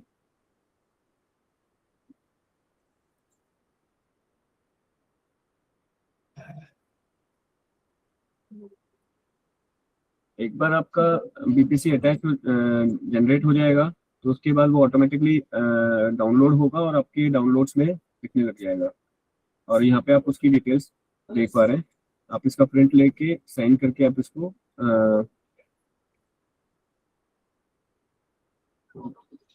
लोको पायलट को दे सकते हैं। यहाँ पे नीचे लिखा हुआ भी आ रहा है generated by MU care portal. हमारे अभी एमयू केयर पोर्टल को भी रेलवे बोर्ड की तरफ से अप्रूवल मिल गया है, तो अभी आपको ये बीपीसी देने में कुछ दिक्कत नहीं होगी। आप यहाँ पे देख पा रहे हैं वापस से मेरे पास एक क्रिएट बीपीसी का ऑप्शन आ रहा है। वो इसीलिए आ रहा है क्योंकि ट्रिप इंस्पेक्शन में मेरा जो बीपीसी है वो 15 डेज के लिए वैलिड है और मैंने अभी जो बीपीसी दिया है वो केवल 5 दिन के लिए दिया है। तो अगर घूम के मेरा रेक वापस आता है, मेरे को उसका एग्जामिनेशन करना है, तो मैं फिर शेयरिंग करके उसका एग्जामिनेशन कर सकता हूँ और अदरवाइज मैं उसको फर्दर 10 डेज के लिए बीपीसी दे सकता हूँ, क्योंकि एक बार वो इंस्पेक्शन जो है वो 15 डेज के लिए वैलिड है। तो जो हमारा एग्जामिनेशन की डिटेल्स है वो भी आप यहाँ पे देख सकते हैं। तो ये सभी डाटा अवेलेबल रहेगा हमारे पास सिस्टम में। अगर आपने 5 के अलावा अगर आप फिर 10 डेज का अलग से दे रहे हैं बीपीसी, ये याद रहे कि आपके स्टार्ट डेट एंड टाइम से ही वो टाइम काउंट होगा, डेट एंड टाइम काउंट होगा। तो ऐसा नहीं है कि अगर आपकी गाड़ी आई 5 दिन के बाद और 2 दिन का शेड में रुकी रही और फिर उसके बाद आप फिर फर्दर 10 डेज के लिए बीपीसी दे रहे हैं, तो वैसा नहीं हो पाएगा। ये मैंने आपको अभी तक जो एमयू केयर पे हमारे अवेलेबल फीचर्स हैं उनके बारे में आपको एक समराइज वर्जन दिया है। इस पे हमने रेक समरी को भी डिस्कस कर लिया है। इसके साथ स्पेयर कोचेस जो हमको दिख रहे थे वो भी हमने डिस्कस किया। मास्टर में हमारे पास कोच मास्टर में जो हमारे एक डिपो की होल्डिंग है वो भी दिख रही है। कोचेस नॉट अपडेटेड में आपको वो सारी डिटेल्स दिख जाएंगी जो कि कोच आपने डिटेल्स अपडेट नहीं किए। रेक मैनेजमेंट में हमारा asset creation, rake creation and rake examination कैसे काम करेगा ये हमारा है। इसके अलावा डेमो में हमको कोई एसेट क्रिएशन करने की जरूरत नहीं है, हम केवल डायरेक्ट रेक क्रिएट कर सकते हैं और उसको फिर एग्जामिनेशन के लिए कर सकते हैं। रेक फ्रॉम आईसीएमएस अभी हमारे पास अवेलेबल होने का है ये फीचर कुछ दिनों में। रोलिंग स्टॉक में जो है हमारे asset master, asset type, asset owner and asset manufacturer, ये सिर्फ इंफॉर्मेशन बेसिस के लिए है और ये फ्यूचर में सिर्फ रेलवे बोर्ड और डिविजनल एंड हेडक्वार्टर यूजर्स के पास ये फीचर अभी अवेलेबल रहेगा। इसके अलावा लोकेशन सेक्शन एंड इंफ्रा में मेंटेनेंस टाइप, शेड्यूल्स अटेंडेड में मैंने आपको बताया ये इंपॉर्टेंट चीज़ें हैं जो आपको फिलअप करनी है। Infra lines and section creation, section के साथ असेंबली जो आपकी चेकलिस्ट आइटम्स है उनको मैप करना है और कैसे सेक्शंस को यूजर्स को कैसे सेक्शंस के साथ मैप करना है वो भी मैंने आपको दिखाया। इसके अलावा हमने यूजर मैनुअल भी यहाँ पे अवेलेबल करा दिया है। आप लोग डायरेक्टली यहाँ जो चीज़ आप लोगों को समझनी है, आगे देखनी है फिर से, तो आप यूजर मैनुअल को भी देख सकते हैं और इसको हम टाइम टू टाइम जो भी फीचर हमारा बनता जा रहा है और काम वो अवेलेबल होता जा रहा है तो हम उसको भी अपडेट करते जा रहे हैं। तो ये अपडेट भी एट द सेम टाइम ये अपडेट भी हो रहा है। तो आप यहाँ से यूजर मैनुअल में भी हमने यहाँ पे अच्छे से इसको एक्सप्लेन भी किया हुआ है विद स्क्रीनशॉट्स तो आप इसको भी इस पे भी एक बार देख सकते हैं, नजर मार सकते हैं। और अगर आप लोगों को लगता है कि यहाँ पे भी कुछ जरूरत है किसी चीज की, या एमयू केयर पे भी किसी फीचर की जरूरत है, तो आप लोग हमसे हमारे व्हाट्सएप ग्रुप के थ्रू भी जुड़ सकते हैं, या फिर जो सीएमएम का हमारे पास टेलीग्राम ग्रुप है उसके थ्रू भी आप हमको अपने फीडबैक्स वगैरह दे सकते हैं। इसके अलावा एक फीचर जो रह गया है मेरा बताने के लिए, वो था कि आप चेकलिस्ट आइटम्स जो खुद का कैसे क्रिएट करेंगे। ये सवाल हम लोग खुद क्लिक करने वाले हैं यार। उसके लिए आपको यहाँ मास्टर जो रेक मैनेजमेंट जो हमारा सिस्टम है उसमें मास्टर चेकलिस्ट आइटम है, इस पे आप जाएंगे और डिपो शेड चेकलिस्ट आइटम्स पे आप क्लिक करेंगे। यहाँ पे आप ऐड चेकलिस्ट आइटम का ऑप्शन देख रहे हैं।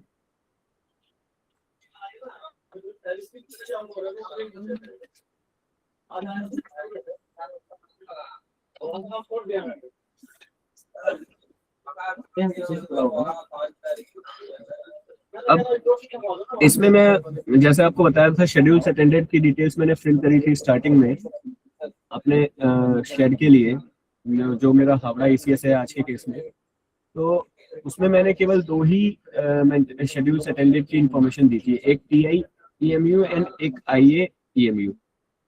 तो मैं जो भी चेकलिस्ट आइटम्स बनाऊंगा ये केवल टीआई या आईए दोनों ईएमयू से रिलेटेड ही रहने वाले हैं, इसलिए वहाँ शेड्यूल्स अटेंडेड में आपको अपनी इंफॉर्मेशन फिलअप करनी जरूरी है। आप यहाँ पे देख रहे हैं ड्रॉप डाउन में मेरे पास केवल टीआई आईए, टीआई ईएमयू एंड आईए ईएमयू सेलेक्ट करने का ही ऑप्शन आ रहा है। तो मैं यहाँ पे केवल इन्हीं दोनों के लिए चेकलिस्ट आइटम्स बना सकता हूँ, और मैं ये डिपो लेवल पे कर रहा हूँ। तो ये जो भी चेकलिस्ट आइटम्स रहेंगे ये केवल मुझे ये दिखेंगे। यहाँ से मेरे को जिस भी चेकलिस्ट आइटम के जिस भी शेड्यूल के लिए चेकलिस्ट आइटम ऐड करना है मैं वहाँ यहीं पे सिलेक्ट कर लूंगा उसको। अब मैं अगर कोई भी चेकलिस्ट आइटम बनाऊंगा तो वो टीआई ईएमयू के लिए ही वैलिड रहेगा।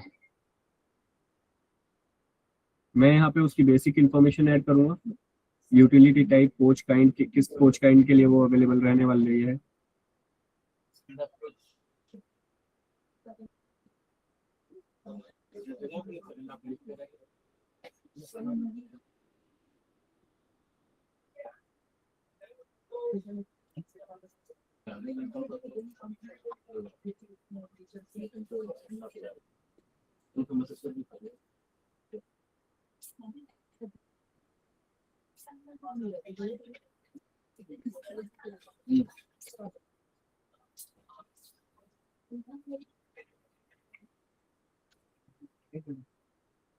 हाँ करना तो बताना जो नए मॉडल को नाम है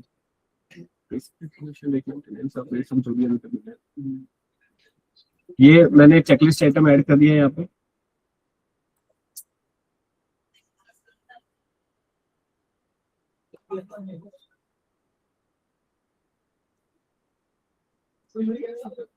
ये टीआई ईएमयू के लिए यूटिलिटी टाइप डीटीसी के लिए एप्लीकेबल रहेगा ये चेकलिस्ट आइटम। अगर मेरे को इसमें और भी कुछ आइटम्स ऐड करने हैं तो मैं यहाँ पे एडिट पे इसको एडिट पे क्लिक करके मैं इस आइटम को भी एडिट कर सकता हूँ और ऐड चेकलिस्ट आइटम्स भी इसमें और भी आइटम्स ऐड कर सकता हूँ। तो आप यहाँ ऊपर देख पा रहे हैं जैसे स्क्रीन पे ही दिख रहा है कि ये मेरा एसेट टाइप ईएमयू के लिए है, मेंटेनेंस टाइप टीआई है, इसका यूटिलिटी टाइप डीटीसी है, ये मैंने आगे ही सेलेक्ट कर दिया था। तो ये जो भी इसमें मैं ऐड करूंगा आइटम्स वो डीटीसी के लिए 3 face DTC for TI maintenance वो एप्लीकेबल रहेगा।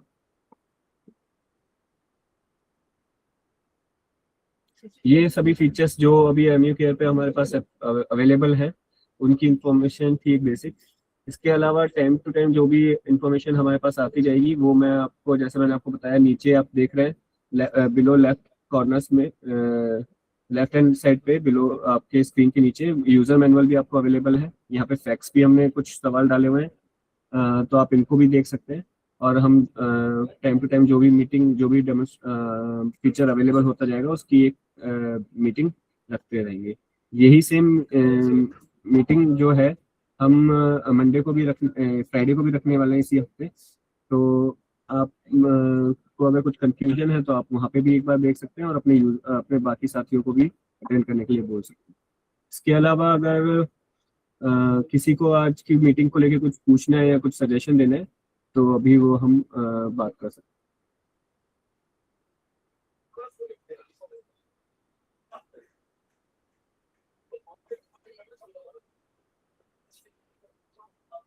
जी टीपीओ टीपी का सर आपने इंस्ट्रक्शन ये रिमार्क दिया है कि आईसी के लिए भी करना है। नेक्स्ट टाइम आज मेरे सिस्टम में थोड़ा सा हैंग हो रहा था तो नेक्स्ट टाइम मैं आपको आईसी आईए सभी के लिए करके दिखा दूंगा। इसके अलावा अगर किसी यूजर को कुछ पूछना है, कुछ डाउट है या कुछ सजेशन वो देना चाहते हैं तो बात कर सकते हैं।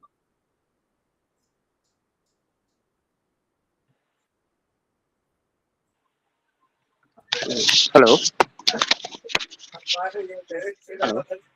जी बताइए। हेलो हाँ नमस्ते सर, मैं कनन बोल रहा हूँ। हाँ जी कनन जी नमस्कार। नमस्ते। ये जो चेकलिस्ट है ना, चेकलिस्ट में इसमें उसमें एक तो अल्फाबेटिक वाइज चाहिए, वो तो बोला आपने कि कर देंगे। उसमें जी, और जी। एक चाहिए कि उसमें वनडे शेड्यूल्स का भी उसमें रहेगा उसमें, क्योंकि उसमें TIIAC है, वनडे का तो कहीं उसमें जिक्र ही नहीं दिख अच्छा रहा है एक मुझे। ठीक है। वनडे शेड्यूल्स का भी चाहिए, और उसमें ना ऐसा बनाना है कि उसमें जैसा कोई ट्रांसफार्मर लिया उसमें वो TI भी चेक करेंगे, IA वाला भी चेक करेगा, IC वाला भी चेक करेगा। तो अच्छा उसमें ऊपर हाँ, क्योंकि वो उसमें साइड में ये भी आना चाहिए कि इस पर्टिकुलर आइटम मुझे TI में भी करवाना है, IA में भी करवाना है और IC में भी करवाना है, और वनडे में भी चेक करना है, क्योंकि वनडे में तो विजुअली चेक होता है। हम्म, तो वो भी उसमें ऑप्शन आना चाहिए कि अगर मैंने ट्रांसफार्मर सेलेक्ट किया तो उसके आगे TI IA IC तीनों का या टिक बॉक्स जैसा आता है, जैसे टिक हम्म, आता है, उसको सेलेक्ट करेंगे तो वो डायरेक्ट IA में भी जाएगा, TI में भी जाएगा, IC में भी जाएगा। वो ऐसे होना चाहिए। ठीक है। नहीं तो क्या फिर वो है ना, वो ऐसे अलग टैग वो करना रहेगा तो वो पड़ेगा थोड़ा अलग इजी से। पड़ेगा। हाँ हाँ हाँ। हाँ, उसमें इंडिविजुअली करता रहना। और क्या है, 10 आइटम या 12 आइटम जो भी उसमें सेलेक्ट कर सकते हैं, ऐसे ही साथ में एक ही साथ में सेलेक्ट करने के ऐसा ऑप्शन रहेगा तो अच्छा रहेगा वो। क्योंकि इसमें क्या अभी मुझे मैपिंग करना रहेगा तो एक एक इंडिविजुअल इक्विपमेंट जाके मुझे करना पड़ रहा है, उसके लिए टाइम बहुत कंज्यूम होगा उसमें। आप अगर चेकलिस्ट एक साथ में मैं बता रहे हैं ना। हाँ, चेकलिस्ट के बात में बात कर रहा हूँ, चेकलिस्ट का ही। हम्म, उसमें एक साथ में 10 आइटम हम, या जो भी जितने भी आइटम मुझे TI के लिए सेलेक्ट करना है या IIC के लिए सेलेक्ट करना है, एक साथ में मैं सेलेक्ट करके उसको दूं ऐसे ही। और उसमें ठीक है। और एक क्या है कि उसमें मैकेनिकल आइटम भी है, इलेक्ट्रिकल आइटम भी है। ठीक है। तो वो दोनों को भी सेग्रीगेशन होना चाहिए कि ये इलेक्ट्रिकल आइटम है, मैकेनिकल आइटम है वो उसमें। अच्छा।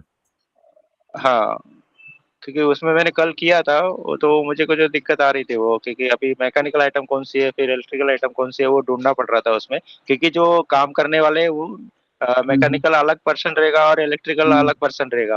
बिल्कुल। उनके लॉगिन आईडी में भी उनको ऐसे करना पड़ेगा कि ये इलेक्ट्रिकल वाला है या मैकेनिकल वाला है। वो तो नहीं भी करेंगे तो भी चलेगा, वो तो बाद में भी कर सकते हैं, कोई दिक्कत नहीं। हम्म, पर अभी फिलहाल के लिए उसमें मैकेनिकल इलेक्ट्रिकल 2 पार्ट उसमें होने चाहिए उसमें। ठीक है नदी। और उसके आइटम्स ऐसा, मैकेनिकल सेलेक्ट किया तो मैकेनिकल आइटम पूरे आ जाएंगे, इलेक्ट्रिकल में सेलेक्ट किया तो इलेक्ट्रिकल का पूरा आइटम सेलेक्ट हो जाएगा, वो ऐसे आना चाहिए वो। ठीक है। ठीक हाँ है ना। है शुक्रिया आपके सजेशन के लिए। मैं बात करता हूँ मिथुन सर से और इसको करवाते हैं हाँ हम। नेक्स्ट वीक में हाँ, प्रोबेबली हम इसको चलेगा। करवा देंगे इसके। हाँ हाँ ठीक। इसके अलावा और किसी का कुछ सजेशन या कुछ डाउट है? हाँ सर, नीलरतन शाखा बोला था टिकिया कचर से। तो जी। सर बोल रहा था ये जो आपने जो एक यूनिट जो फॉर्मेशन किया सर, ये तो नया गाड़ी के लिए जो 3 फेज, हाँ। मगर सर जो कन्वेंशनल रेक है, कभी कभी हम्म, क्या होता है कि हमारे पास जो लूज मोटर कुछ पड़ा हुआ है या टेलर कुछ पड़ा हुआ है, तो कन्वेंशनल रेक में क्या होता है, कभी कभी कोई मोटर कुछ का माने प्रॉब्लम हो गया, वो सीक हम्म, हो गया, तो उसको हम्म, काट के कोई हम लोग से कोई स्पेयर जो मोटर कोच या टेलर कोच जो भी है, तो उस हम्म, यूनिट को फॉर्मेशन करने के लिए तो हमको लगाना पड़ता है। तो उसमें देखा जाएगा जो उस मोटर कोच का TI है, मगर बाकी बाकी पूरा जो 11 कार है, माने बाकी जो 11 कोच है उसका हम्म, शायद IA वा IC आ रहा है। तो उसको हम्म, उसको कैसे कि उस टाइम को हम लोग कैसे करेंगे, माने जो इंस्पेक्शन शेड्यूल में हाँ। जो एक आपसे एक यूनिट दिखाया सर, जो कि हाँ। हर यूनिट में माने TI लगाना पड़ेगा या IC लगाना या IA करना पड़ेगा, ठीक है, जो भी है आपने किया है। आपने मगर एक पर्टिकुलर कोच के लिए कैसे हम लोग कैसे उसको एग्जामिनेशन जो स्टार्ट करेंगे सर, वो उसको दिखाना सर। या आपने देखा होगा एक एग्जामिनेशन में जब मैं सेलेक्ट कर रहा था तो मैंने हर कोच के लिए एक एग्जामिनेशन टाइप भी सिलेक्ट किया था। जब मैं पीपीओ की आईडी से लॉगिन किया था स्टार्टिंग में, तो शेड इन करने के बाद जब वर्क फ्लो का काम मैंने किया था, तो उसके बाद मैंने सभी कोचेस के लिए मेंटेनेंस का टाइप भी सिलेक्ट किया था, और वहाँ पे ही एक डिफेक्ट का भी ऑप्शन दिया हुआ था, जिसके थ्रू आप सिक भी कर सकते हैं। वहाँ पे आप अपना रिप्लेसमेंट कोच भी डाल सकते हैं अगर उसकी डिटेल्स अवेलेबल हैं ऑन एमयू केयर।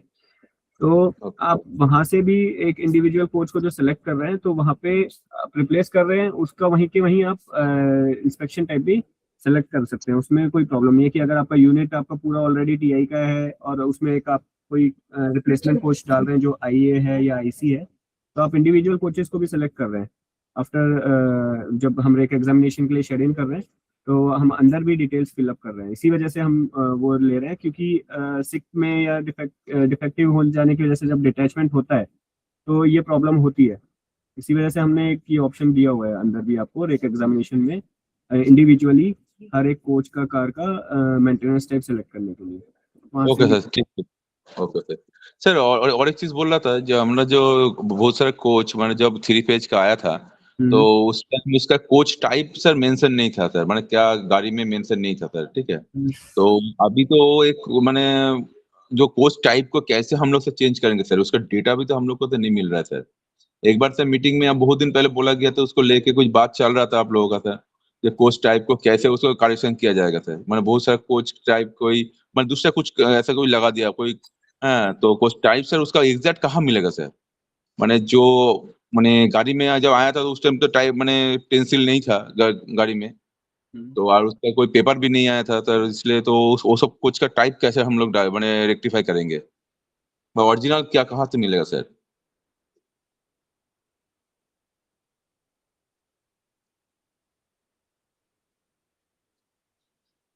हेलो। जी, ये कोच टाइप तो देखिए आप ही के पास कुछ इंफॉर्मेशन अवेलेबल रहेगी कहीं से, जब कोच आया होगा ऑब्वियसली ये या तो प्रोडक्शन यूनिट में या फिर आपके पास हेडक्वार्टर में कहीं तो ये डिटेल्स अवेलेबल रहेंगी। तो ये डिटेल्स तो आपको वहीं से मिल पाएंगी, क्योंकि हम तो जो यूजर है वो जिस अपने एंड से जो हमको इन्फॉर्मेशन देता है, हम तो उस इन्फॉर्मेशन को मेंटेन करते हैं, और उसी के बेसिस पे जो हमको फीचर्स देने हैं हम वही जो हमारे पास डाटा अवेलेबल है उस पर दे पाएंगे। तो जैसे सर अभी जैसे जो भी कोच आता है उसका सर पूरा सीएमए में उसका रिकॉर्ड रहता है सर। हर कोच की जब भी हम लोग उसको कमीशनिंग करते हैं उसके ऊपर में उसका डिटेल्स रहता है कोच टाइप के, मगर उस टाइम तो नहीं था, इसलिए जो भी है वो सीएमए में तो तब उस टाइम इसमें इसलिए आपको अगर पुराना कोच है तो आपको उस पे एक बार ओरिजिन पे जाना पड़ेगा और ओरिजिन से ही इसको करना पड़ेगा। ये जब स्टार्टिंग में जब ये कोच ऑर्डर हुआ होगा, तो उसका कोच टाइप जब ऑर्डर हुआ होगा तो आपकी या तो आपके हेडक्वार्टर पे मिलेगा या फिर प्रोडक्शन यूनिट से ही आपको मिल पाएगा। ओके ठीक है सर, थैंक यू सर। सुनो इससे सुनो, मैं ये कह रहा हूँ कि जैसे आप लोग मेंटेन करते होंगे कोच को, तो कहीं ना कहीं तो लिखते होंगे, भले ही उसके आपका कहना है कि स्टेंसिल नहीं है कोच के ऊपर, तो कहीं ना कहीं तो मेंटेन कर रहे होंगे आप, मेंटेनेंस शेड्यूल बना रहे हो, आइटम ला रहे होगे, उसके अगेंस्ट में प्रोक्योरमेंट करते होगे मटेरियल का, या आप डेटा मेंटेन करते होंगे कहीं पर रजिस्टर में, तो कहीं ना कहीं तो टाइप लिखते होंगे। अब ये तो अजीब विचित्र सवाल हुआ, आपको तो पता होना चाहिए कि कोच टाइप क्या है हमारा। सर वो सर सीएमए में सर उसको नहीं मिल रहा था सर। नहीं, बात सही है, सीएमए में नहीं मिल रहा, लेकिन आप मैनुअल रजिस्टर वगैरह में तो कहीं मेंटेन करते होंगे ना, ये किस टाइप का कोच है मेरा ये। सर हम तो तब उस टाइम दूसरा सेक्शन में था, मैं पीपी टेक्निकल में पूछा था, वो लोग कोई रिकॉर्ड कुछ दे नहीं पा रहा है सर, कोई कुछ दे नहीं पा रहा है जिसका रिकॉर्ड क्या है सर, तो इसलिए हम लोग कॉन्फिडेंस क्या उसको ओरिजिनल कोच टाइप क्या होगा है, वो उसका कोच टाइप सीएमए में नहीं मिल रहा है। अभी जैसे सीएमए में आ जाता है जब भी कोई देखो सीएमए में तो वो चीज दिखाई देगी जो आप डालोगे सीएमए में, वो दिखाएगा। हाँ सर वो आप क्रिस से अगर जैसे आप पूछ रहे हैं, तो क्रिस को तो पता नहीं ना आपके पास क्या चीज है, सर आप जो डाल दोगे वो चीज दिखाएगा सीएमए तो। सर इस चीज को लेके शायद 9 महीना या 1 साल के पहले एक बार बोला गया था, हाँ कोच टाइप को लेके कुछ बात चल रहा था आप लोग तो क्या करेंगे, मीटिंग में वैसे हुआ था, इसलिए मैंने जस्ट इसको मैंने जैसे सीएम अभी आ जाता है तो उस टाइम नहीं आता था, हम लोगों को बहुत सारा ऐसे रिकॉर्ड भी हम लोग को ठीक से नहीं मिलता है सर, इसलिए क्या करेंगे। बताओ सीएमए में कुछ दिख रहा है उस नंबर के अगेंस्ट में क्या कोच टाइप है? हाँ सर कुछ टाइप हम लोग तो दे देंगे सर, मेरे तो इस सीएमएम में मास्टर में जो कोच पड़ा हुआ है, तो उसमें आपको कोच दिख रहा होगा, हाँ सर, क्या क्योंकि जब हम कोच आने टाइप दिख रहा होगा आपको। सर सीएमए में हम सर हम लेने के पहले से कोई कुछ एंट्री किया था, एक ही कोच नंबर में दो तीन टाइप मिल जा रहा है सर, ठीक है। इसके लिए हमको भी मालूम नहीं है सर वो कौन सा टाइप है। अभी टेक्निकल के पास भी सर वो जो रिकॉर्ड माने नहीं है कोच का, इसलिए भी हम लोग भी कॉन्फ्यूज हो रहे हैं कहाँ से उसको लेंगे, क्योंकि उस टाइम सीएमए में नहीं आता था, क्योंकि आईसीए से कोच आया था तो उसमें वो लोग भी सीएमए में अपडेट नहीं किया था, इसे अपलोड नहीं किया था, इसलिए थोड़ा सा इसलिए हम लोग कॉन्फ्यूज है, सब देख रहे हैं फिर भी। इसके लिए आपको ना, जब आप इसमें जैसे आप बता रहे हो एक ही नंबर के कई कोच हैं, ठीक है, तो टाइप का है। आपको और हर कोच के अगेंस्ट में आपको कोई ना कोई कोच टाइप दिया होगा, ठीक है। हम्म। जब आप कोच प्यूरिफिकेशन में जाएंगे, आपको जो लग रहा है कि ये वाला कोच टाइप है, आप उस कोच प्यूरिफिकेशन में जाएंगे, तो एक से ज्यादा नंबर अगर होगा तो वो आपको बता देगा ऑलरेडी कि 6 डिजिट का नंबर जाएगा कि प्यूरिफिकेशन है कि नहीं, आप क्लियर कर देगा वो। देखिए सर कोच वो टाइप तो क्या है उस कोच को, वो तो आप ही को आइडेंटिफाई करना पड़ेगा। सर वो तो कोच टाइप सर, कोच तो सर जो भी है वो तो सर कोच प्यूरिफिकेशन कर देंगे, मगर सर मेरे मन से कैसे उसका टाइप सिलेक्ट करेंगे, वही तो बड़ा बात है सर। आप पता कर लो किसी अपने पुराने, जो आप तो कह रहे हैं कि अभी नए आए हैं, पुराने जो एसएससी काम करते थे उनसे पूछ लीजिए, कहीं रिकॉर्ड में कहीं ना कहीं होगा। सर उनको भी ऐसे वो हम उनसे बात किया था, उनको भी बोला कहाँ से मिलेगा सर वो कोच टाइप होती अभी तो। सर ठीक है, देख रहे हैं, बात कर रहे हैं। देख लीजिए आप ही के एंड पे आपको मिल पाएगा, क्रिस के एंड पे नहीं मिल पाएगा। ओके सर, ठीक। इसमें तो जो फीड करोगे वही दिखा देगा, आप गलत फीड करो गलत दिखा देगा, सही फीड करोगे सही दिखा देगा। ठीक है सर।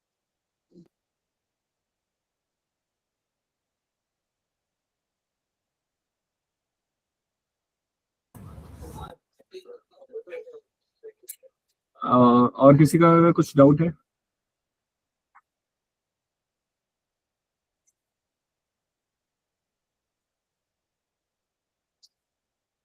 किसी यूजर का अगर कोई डाउट है या सजेशन वगैरह देना है तो वो दे सकते हैं, अदरवाइज हम मीटिंग को यहीं खत्म करते हैं। सर इस वीडियो को डालेंगे ना सर? हाँ, वीडियो हमने आज बनाया है, इसको आपको 1 से 2 दिन में मैं आपको लिंक दे दूंगा। नेक्स्ट वर्किंग डे पे आपको लिंक मिल जाएगा इसका, यूट्यूब पे जो हम अपलोड करेंगे उस चैनल का लिंक मिल जाएगा। ठीक है, तो फिर हम मीटिंग आज खत्म करते हैं। Thank you everyone.